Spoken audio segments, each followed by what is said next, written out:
வந்து economics lesson number 1ல இருக்கிற detail தான் பார்க்க போறோம். ஃபர்ஸ்ட் டீடைல் என்ன அப்படின்னா, discuss the scope of macro economics.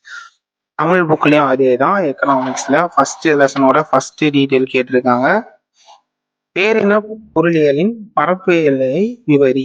So பேர் என்ன பொருளியல், நம்ம எதுக்காக படிக்கிறோம், என்னெல்லாம் இதுல வந்து இருக்கு அப்படிங்கறதுதான் கேட்டிருக்காங்க. ஸோ இதுல என்னென்ன இருக்குங்கிறத நம்ம ஒரு கதை மாதிரி ஷார்ட்கட்டை ஞாபகம் வச்சுக்கலாம். இந்த புக்லயும் பேஜ் நம்பர் 2ல இருக்கு.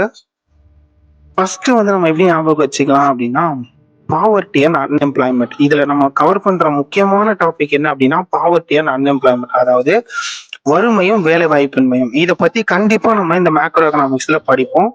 அதே நம்ம ஃபர்ஸ்ட் விஷயமா எடுத்துக்கலாம், பாவர்ட்டி அண்ட் அன்எம்ப்ளாய்மெண்ட்.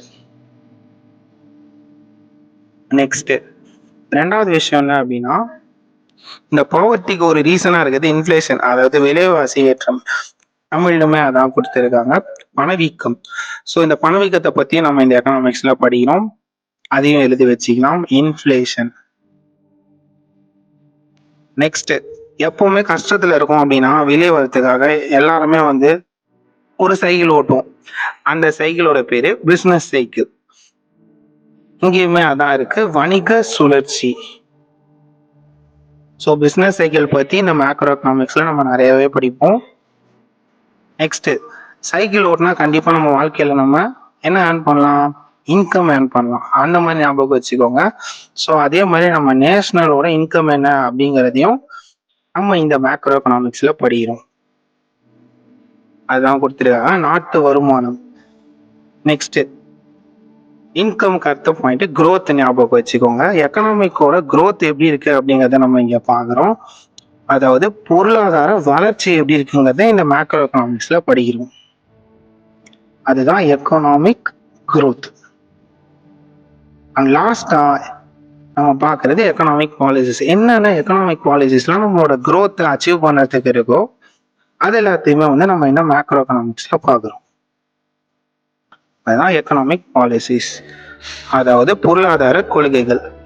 ஸோ இப்போ கதமா ஞாபகம் வச்சுக்கலாம், பாவர்ட்டி கஷ்டப்படுறோம், அதுக்கான காரணம் இன்ஃபிளேஷன். இன்ஃபிளேஷன் வெளியே வரணும்னா நம்ம ஒரு சைக்கிள் ஓட்டுறோம், அந்த சைக்கிளோட பேரு பிசினஸ் சைக்கிள்.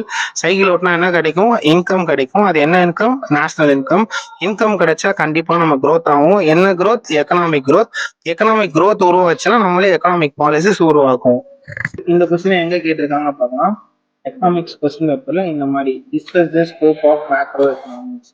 ஸோ இது வந்து குவார்டர்லியில கேட்டிருக்காங்க. ஆஃப் இயர்லி கொஸ்டின் பேப்பர்ல இந்த கொஸ்டின் வந்து கேட்கல. நெக்ஸ்ட் இங்க பாருங்க, பேரின பொருளியலின் பரப்பில்லை. இந்த கொஸ்டின் பேப்பர்லயும் கொடுத்துருக்காங்க. நெக்ஸ்ட் செகண்ட் ரிவிஷன்ல பார்த்துக்கிட்டீங்கன்னா அதுல வந்து இந்த கொஸ்டின் கேட்கல. பட் மற்றபடி 2 எக்ஸாம்ஸ்ல வந்து இந்த வருஷத்துல இந்த கொஸ்டின் கேட்டிருக்காங்க. இப்போ இந்த வீடியோ மூலமா கண்டிப்பா இந்த ஒரு கொஸ்டின் நீங்க கத்துட்டு இருப்பீங்க நம்புறேன். நெக்ஸ்ட் வீடியோல இதே மாதிரி ஒரு இன்ட்ரெஸ்டிங்கான கொஸ்டின் தான் பார்க்கலாம். அது வரைக்கும் இது உங்கள் கட்டுறது காமெண்ட்ஸ்.